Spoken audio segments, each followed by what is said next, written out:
जय श्री कृष्ण बाळ मित्रों, नीलमाधव स्कूल में तमारू स्वागत है। आज આપણે ધોરણ 4 વિષય ગણિત એમાં પ્રકરણ નંબર 11 ઘડિયા અને ભાગાકાર ભણી રહ્યા છીએ। તેમાં બાળ મિત્રો આપણે આગળના વિડીયોમાં પ્રશ્ન નંબર 19 સુધી ભણી ગયા છીએ। આજે આપણે 20મા પ્રશ્નની શરૂઆત કરવાની છે। 20મા પ્રશ્નમાં એવું કીધું છે કે નીચેના ભાગાકારના જવાબ પુનરાવર્તિત બાદબાકીની મદદથી મેળવો। એક તમને ઉદાહરણ આપેલું છે 125 ભાગ્યા 25 બરાબર 5 જવાબ આવ્યો છે, પણ પુનરાવર્તિત બાદબાકી કઈ રીતે થાય તો એ આપણે જોઈએ। 125 ભાગ્યા 25 છે એટલે 125 એમાં બાદ કરવાના 25। 125 માંથી 25 બાદ કરો એટલે કેટલા આવે 100। 100 માંથી ફરી 25 બાદ કરવાના તો કેટલા આવ્યા 75। 75 માંથી ફરી 25 બાદ કરો એટલે 50 આવશે। 50 માંથી 25 બાદ કરશો એટલે 25 આવશે અને છેલ્લે 25 માંથી 25 બાદ કરશો એટલે 0 આવશે।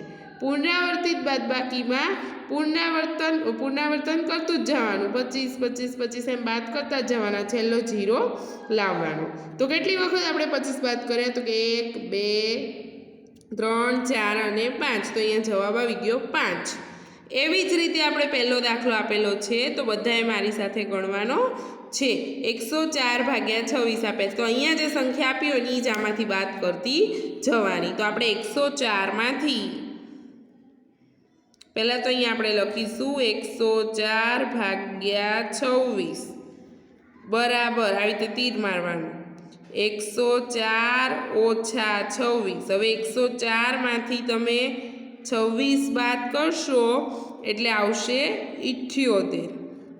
હવે 78 માંથી તમારે 26 ફરી બાદ કરવાના। 78 માંથી 26 બાદ કરશો બાળ મિત્રો એટલે આવશે 52। કેટલા આવશે 52।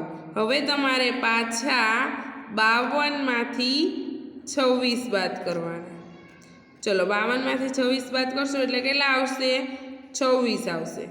પાછા 26 માંથી 26 બાદ કરવાના એટલે કેટલા આવે તો કે 0, છેલ્લે 0 આવવો જોઈએ। તો આ શું થઈ પુનરાવર્તિત બાદબાકીની મદદથી ભાગાકાર।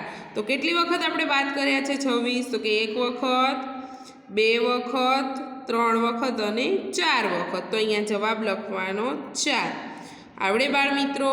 ત્યાર પછી બીજું છે 120 ભાગ્યા 30, તો અહીંયા લખી નાખવાનું 120 ભાગ્યા 30। હવે 120 માંથી 30 બાદ કરવાના। ચલો 120 માંથી 30 બાદ કરશો એટલે કેટલા આવશે તો કે 90 આવશે। હવે તમારે 90 માંથી પાછા 30 બાદ કરવાના। 90 માંથી 30 બાદ કરશો એટલે કેટલા આવશે 60 આવશે। 60 માંથી પાછા 30 બાદ કરવાના એટલે 30 વધશે। પાછા 30 માંથી 30 બાદ કરવાના એટલે છેલ્લે કેટલા વધશે 0।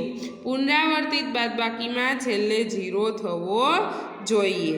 કેટલી વાર આપણે 30 બાદ કર્યા તો કે 1 વાર 2 વાર 3 વાર અને 4 વાર।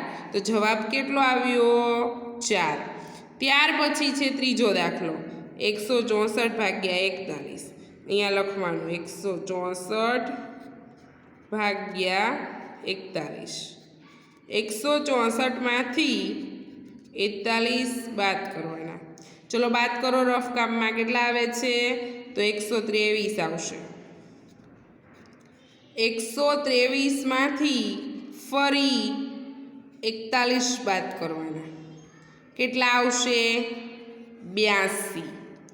82 માંથી ફરી 41 બાદ કરવાના કેટલા આવશે તો કે 41 અને છેલ્લે 41 માંથી પાછા 41 બાદ કરવાના એટલે જવાબ આવશે 0। ચલો કેટલી વાર બાદ કર્યા તો કે 1 વાર 2 વાર 3 વાર અને છેલ્લે 4 વાર। તો જવાબ શું આવશે 4। આ રીતે તમને પુનરાવર્તિત બાદબાકી ની મદદથી ભાગાકારનો જવાબ લાવતા આવડે ને બાળ મિત્રો। ત્યાર પછી છે પ્રશ્ન નંબર 21। પુનરાવર્તિત બાદબાકીની મદદથી વ્યવહારિક દાખલા ગણો। આ દાખલો તમને બાળ મિત્રો ગણીને આપ્યો છે, ફક્ત તમારે સમજવાનું છે કે રાહુલે એક માળા 17 મોતીની બનાવી છે, તો આવી બીજી કેટલી માળા તે 100 મોતીમાંથી બનાવી શકશે અને કેટલા મોતી બાકી વધશે। તો કુલ મોતી કેટલા આપ્યા છે 100, તો અહીંયા લખવાના કુલ મોતી 100। પછી એક માળા બનાવવા માટે કેટલા મોતી જોઈએ છે કે 17, તો અહીંયા લખવાનું એક માળા બનાવવા માટે 17 મોતી જોવે છે। તેથી એક માળા બનાવ્યા પછી બાકી રહેતા મોતી, તો 100 માંથી 17 બાદ કરવાના એટલે કેટલા આવશે 83। પછી બીજી માળા બનાવ્યા પછી વધેલા મોતી, તો 83 ઓછા 17, 17 બાદ કરવાના 83 માંથી એટલે 66 આવશે। પછી પાછી ત્રીજી માળા બનાવ્યા પછી બાકી વધેલા મોતી 66 ઓછા 17 કરવાના એટલે 49 આવશે। પછી ચોથી માળા બનાવ્યા પછી બાકી વધેલા મોતી એટલે 49 ઓછા 17, અહીંયા જે જવાબ આવે અહીંયા લખવાનો અને 17 17 બાદ કરતું જવાનું। છેલ્લે કેટલા મોતી વધે છે જોવાનું છે। 5 માળા બનાવ્યા પછી વધેલા મોતી, તો 32 માંથી 17 બાદ કરો એટલે 15 વધશે। આમ રાહુલને 100 મોતીમાંથી 5 માળા બનશે અને 15 મોતી બાકી વધશે। પછી 15 માંથી પાછા 17 બાદ થાય નહીં એટલે એ છેલ્લું રાખવાનું। તો આ રીતે આ દાખલો ગણવાનો છે, આવડે ને બાળ મિત્રો। હવે ત્યાર પછી છે બીજો દાખલો। એક ટ્રકમાં 250 ગુણ સમાઈ શકે છે, તો 1500 ગુણ ઘઉં લાવવા ટ્રકના કેટલા ફેરા કરવા પડે, એવું આપણને કીધું છે। જો કુલ ગુણ કેટલી છે 1500, તો એમાં લખવાનું કુલ ઘઉંની ગુણ 1500। એક ટ્રકમાં કેટલી સમાય છે તો કે 250, એવી રીતે તમારે લખવાનું છે। તો ચલો આપણે લખીએ। અહીંયા લખવાનું છે કુલ ઘઉંની ગુણ। કુલ ઘઉંની ગુણ કેટલી છે તો કે 1500। એક ટ્રકમાં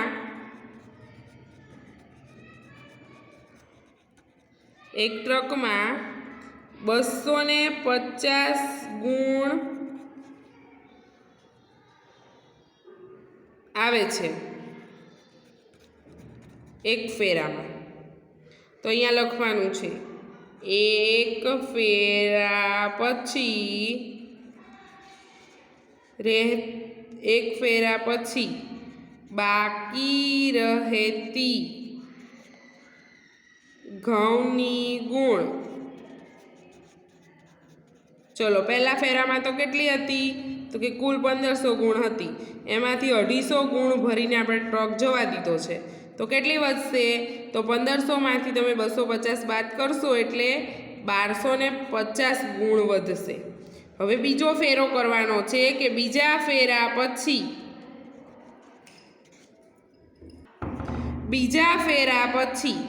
બાકી રહેતી ઘઉંની ગુણ। તો બીજા ફેરામાં કેટલી થઈ તો કે 1250, 1250 માંથી 250 બાદ કરો કેટલી આવશે તો આવશે 1000। હવે પાછી આપણે 1000 માંથી 250 આપણે બાદ કરીશું, જે ત્રીજા ફેરાની છે। ત્રીજા ફેરા પછી બાકી રહેતી ઘઉંની ગુણ। તો 1000 માંથી તમે 250 બાદ કરશો તો કેટલા આવશે તો કે 750 આવશે। પછી ફરી આપણે બાદ કરશું 750 માંથી 250, તો કેટલા આવશે તો 750 માંથી 250 બાદ કરશું એટલે 500 આવશે। પછી 500 માંથી પાછી 250 બાદ કરવાની એટલે 250 આવશે અને છેલ્લે 250 માંથી 250 બાદ કરશો એટલે અહીંયા છેલ્લે 0 થશે। હવે કેટલા ફેરા થયા એ તમારે જોવાનો છે। આ ચોથા ફેરા પછી બાકી રહેતી ઘઉંની ગુણ, પછી પાંચમા ફેરા પછી બાકી રહેતી ઘઉંની ગુણ અને છઠ્ઠા ફેરા પછી બાકી રહેતી ઘઉંની ગુણ. તો છેલ્લે કેટલા ફેરા થયા? તો કે 1 2 3 4 5 ને 6 ફેરા થયા. તો આપણે જવાબમાં લખીશું અહીંયા કે 6 ફેરા કરવા પડે. અહીંયા આપણે પ્રશ્ન 21ના બીજા દાખલા સુધી ભણી ગયા છીએ. હવે આપણે ત્રીજા દાખલાની શરૂઆત એના પછીના વિડીયોમાં કરીશું. જય શ્રી કૃષ્ણ બાળ મિત્રો.